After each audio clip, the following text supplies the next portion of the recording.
my film Wednesday, and Yeah. and I received like a Pressy Prize, and it was a little press conference, and somebody asked me, Victor, what would you do if you have all money and all possibilities to make next film? What would be your next film? And I said, it's going to be film Trinity. And people said, it's religious, about God Father, God Son. I said, no, not mythological, not mythical trilogy, but real trilogy about pig, chicken, and cow. And no one took it seriously. And then I spent like 20 years trying to find money in different countries, and in Russia, in Germany, in France, and UK, and no chance. No one trusted me. No one believed me. And suddenly, in the moment I already lost the hopes, one Norwegian producer, Anita Rikhofer Larsen, said, just explain to me what do you want? Because it's very difficult to imagine what do you want. And I said, okay, let's go to the farm. So normally for such kind of research, you need 4-6 months before you find character. But we were so lucky. So I said, okay, let's go to the closest farm from Oslo. And we just came to the farm, and we opened the barn, and it was 20 pregnant pigs. And Gunda, she came to me herself. And she looked at me in a way that it was obviously she kind of talking to me. And I said to my producer, look, we have Meryl Streep right away. We don't need to search anymore. And my producer started laughing, because she said, okay, she understood that you are vegan. you don't need animal. That's why she came to you. I said, yes, exactly. So it was immediate contact. And then I asked the farmer, and I said, yes, it is Gunda. This is our friendly Gunda. And I need to tell you the farmer story. Her name is Green. And she said to me, listen, because normally, as you know, the billions of pigs, they live in the cage, right? All their lives. They have no opportunity to dig, to run, no. And this farm was different. And I asked her how it happens that you have such a different farm, the pigs has freedom. And she said, I get married, and my husband, who was owner of this farm and who died later, but I started to help him. And after a few months of helping him, I wasn't able to sleep, and I was crying during the night. And I woke him up once, and I said, listen, I cannot sleep. We cannot continue this way. We killed pigs early in the age of 8 months, but even though they have such a short life and they have no chance even to be happy, let's give them chance at least be happy. And she convinced him to give them 20 square meters of free land for each pig. So they bought an extra land, and they made a farm in a way that each pig has freedom to walk and to dig and to run and so. And the Gunda was one of them. And as you see, I was afraid to make this film, because I thought, okay, farmers will hate me. But in fact, no. So in fact, the owner of the farm, she said, okay, Gunda will live until end of her life, because she became so popular, so famous. New York Times wrote about it, Herald Tribune wrote about her, everyone wrote about her. So she said, okay, and now she kind of think how to change completely, and farmers in Norway, they start to think, oh, maybe it's a way to of course, I know it's still for meat. I know. And, but it was first step. And I actually wanted to call my film My Apology, because I know I cannot change the world. I know the people in my generation, if you tell them stop eat meat, stop killing animals, stop mistreat animals, they look at you and they stupidly start to talk about this pyramid, evolutionary pyramid. And so it's boring to listen, but I know, but what I see now from the young generation, I'm getting every day 50, 70 people from young generation people who watch Gunda around the world. And he said to me, you changed my life. Gunda changed my life. I cannot imagine eating meat anymore. And it's happening every day. Today, for example, 69 letters I got, emails from young people. So it's really, it's really something. I never believed the cinema can do something positive, but it looks like it can. Yeah, no, that's awesome.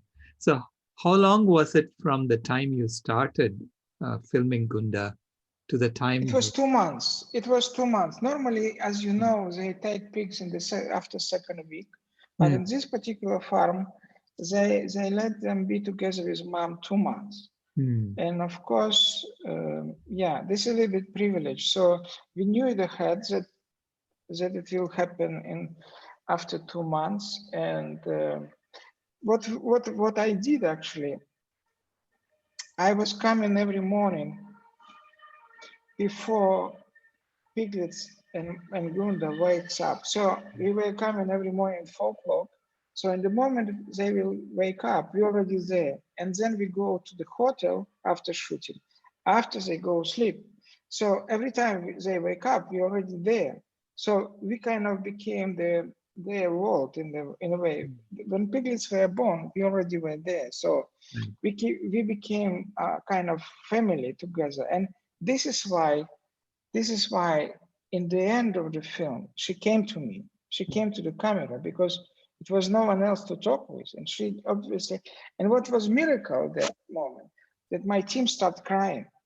So my team are very young people. They're like 30, 35 from different countries, from Spain, Scotland, Italy, Denmark, Sweden, Norway, and they start crying. So it was obviously that it was so powerful, her look.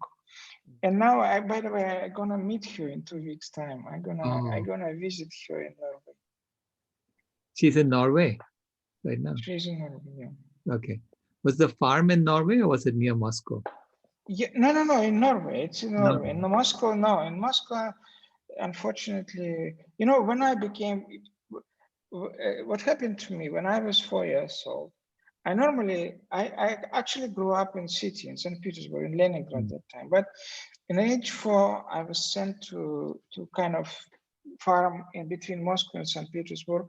And I spent a few months in that territory, in that farm, quite in countryside, far away from, kind of 400 kilometers from St. Petersburg.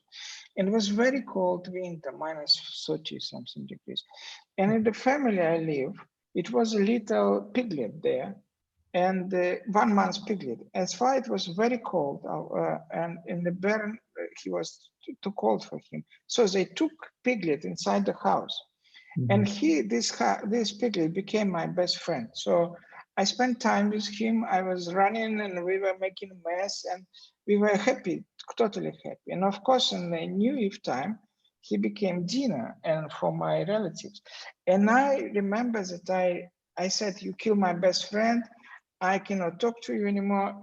And I refused to eat meat. And for them, it was kind of revolution because in Soviet Union, no one knew what to do with this. Like kids who refused to eat meat and who refused to, and they didn't. So, kind of first kid vegetarian who was just saying no way and my mom, she didn't know what to do with me. And then when I was already a teenager, she asked me, "What's wrong with you, Victor? Why people are normal? Why they eat meat? Why you don't eat meat? And what is your..."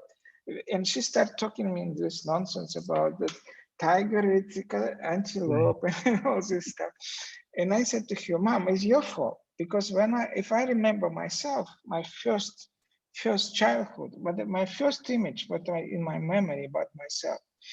I probably was like less than 3 years old, and we were like just walking on the street in Leningrad and St. Petersburg, and there was a little bush on the street. There was a little plant, and I remember I took one leaf I cut one leaf from the bush, and my mom said to me, "What did you do? Why did you cut this leaf?" And I said, "Oh, it's beautiful." And she said, "Wait a second, take one hair and cut.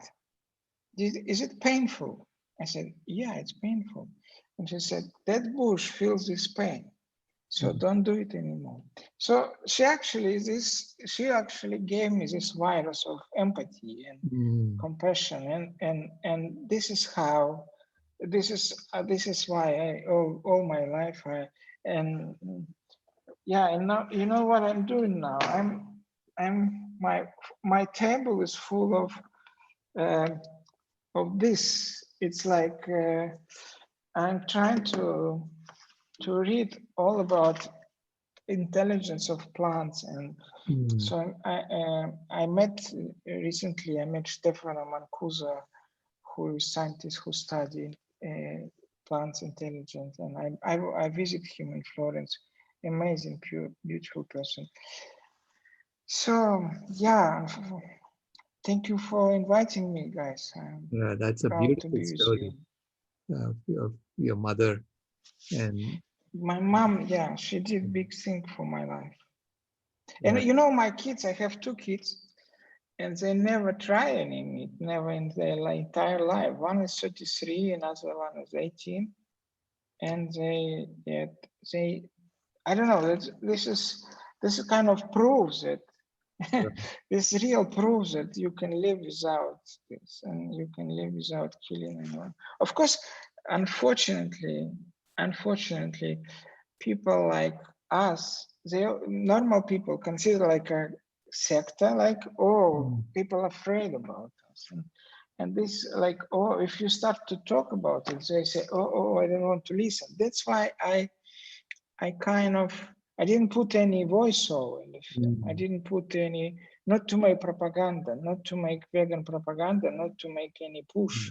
I even did not use music, just not to push, just to be able, because if you say it's a vegan film, then half of the people simply will not even start to watch it. Right. So that's why I decided, no, it's gonna be film for everyone. And yeah. Oh, it's amazing, Victor. I mean, I wanted to, when I saw the movie, I wanted to go and seek forgiveness from Gunda. But then I realized that there are Gundas everywhere for me to go seek forgiveness from. So yeah, it is such a moving film because it just showed it from the animal's perspective. So enough for me talking. Let's ask questions. I mean, let the audience ask questions for you. Go ahead, Niloufar. Hello, Victor. It is such an honor to meet you. Your work is beyond brilliant. I do not have the words to to express my awe and my amazement. Um, my question is, and I found it that I was able to delve in it with the black and white. But I was wondering, why did you choose black and white? It's a beautiful question. It's a very important question. Actually, it was against cinema industry in a way, because producers and distributors, they were not happy with my decision. And I made a trick. I said to them, okay, I will show you 2 films. I made a split screen, and the one side, it was a color film, and another side was black and white film. And they watched it. And then I asked them, where did you watch? And they say, you're right, we watched in black and white. The reason is, in color, you see too many things. You see green grass, blue sky, and adorable piglets. But in black and white, you immediately see their eyes. You immediately look to their eyes and you see personality. So you see immediately they're not something, but someone, each of them. And this is kind of miracle of the cinema, like a black and white cinema, especially with pigs, because pigs, the body is huge and eyes are very tiny. So you kind of even don't notice it. If in color, you focus on a huge animal, but you in black and white, you cannot miss Gunda look.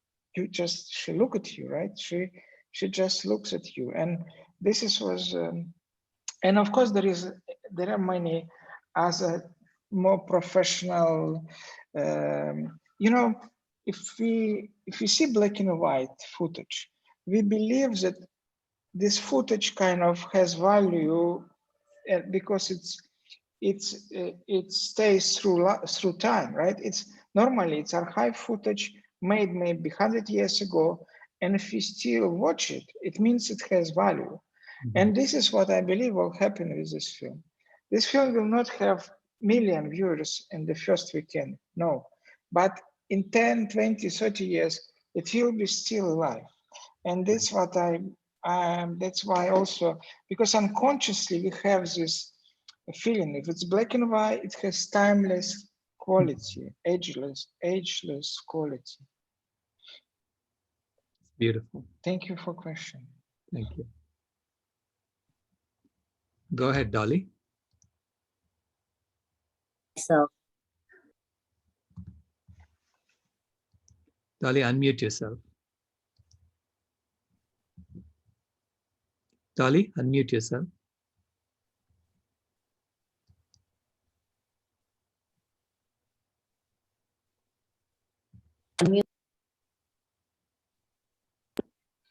Okay, yeah. oh my gosh, so I don't know where to start, sir, but what a touching movie. It touched me so deeply inside, and there was no narration, but no need to, because language, love is the language. And it was so expressive. And at the end, I could feel the mom's pain. She was searching and searching for her babies. It touched me so deep in the heart. Excellent photography. I just have no words. Thank you so much. It was so, you could feel what she was going through. Thank you so much. Beautiful photography, and like you said, the eyes. You just have to see her eyes. And no language is necessary. You just have to watch. That was the beauty of the film. By the way, Thank Dolly you. is a filmmaker as well. But nothing like this. I mean, but thank you, Dr. Rao. I Thank you really very enjoyed much. it because I was scared in the beginning that her babies were going to be taken away. I was so scared when the babies were there and they drinking them. And it was just so beautiful. And even at the end, but so hard because you could feel, where are my babies? Where did they go? So thank you so much. Thank you. Yeah. Thank you very much. Thank you very much. Go ahead, Emek.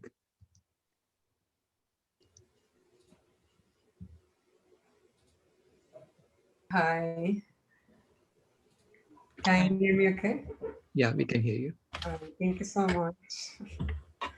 I'm an animal rights activist and we do open rescue. So I think I'm going to speak for a few friends here. I was hoping for a rescue story because it was so beautifully done. I'm like, is this one of the rare ones that went to after the rescue and recorded all the beautiful things that's happening? Can you please make like a bonus section for the rescued animals for us to see what happens to them, like the first time their feet touches the ground? Yeah. Like, I'd love to see that. And I'm sorry I got super emotional, but it was so beautiful. I really hope people connect with the animals, that they don't even have to say a word to express anything. So we don't really need words. I appreciate wisdom and wise words. I'm always open. Just thank you. Thank you so much for showing in silence how beautiful everybody is and everybody deserves to live, because life is in everyone equally, right? And I'd love to watch a version of rescued animals. Like I just know they are well taken care of because beautiful people help us go open people from horrible conditions. And I'd love to watch it what happened to them? Thank you so much. It looks like we it looks like we are a club of crying people.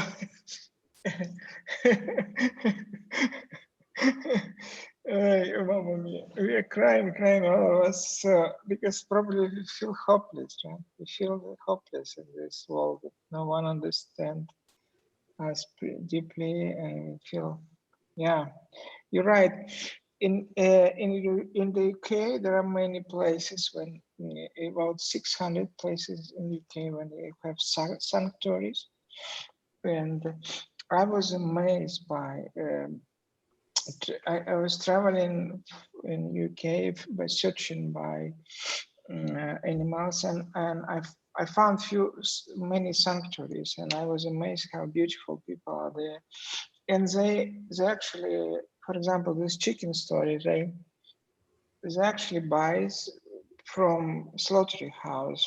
They buy chickens, and they bring them to their land, and they open cage, and then give them chance to live. And this is the moment we filmed. And of course, chickens, they never been outside of the cage, and they didn't even want to go out. So they were just staying in the cage half an hour, and then the closest one to the gate, to the door, was not even coming out. And then one brave one appeared from the backside and just moved between them and came out, and kind of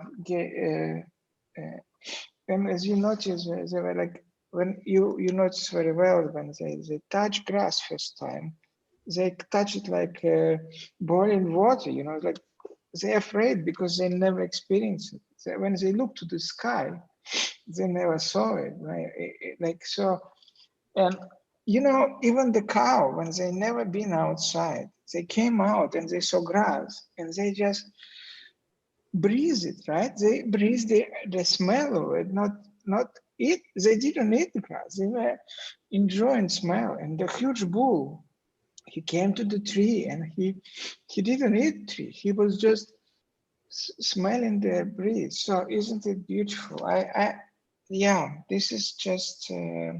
I just surprised that people are so blind, especially most of the people, they have pets, right? They have pets at home. They have dog and cat, and they know why they have them, because pets are best companion. They understand us. They feel everything we feel. They understand us much better than we understand them, because what we know about dogs, like if you say how many dogs words we understand, maybe 20. Okay, he wants to run, he wants to pee, he wants to eat, but dogs, it's proved, can understand 1,000 words. This is already could be the moment when we have to stop and think, hey, wait a second, what is this? If they're smart, like dogs in Switzerland, in the Switzerland, they have family with 3 languages, Germans, Italian, and French. And dog can understand 3 languages and excuse me, why it's not so why it's so difficult to understand it? Maybe we have to look, and especially what is absurd also, when our kids born, we give them toys, right? And normally it's a toys of animals, and the same very day we give them food, which is like from animals. It just kind of, and I like this. Ironically, like this argument of evolution, that evolution make us more in the top of pyramid, and I just don't understand. If you apply to the evolution, then you have to know that evolution will never stop, right?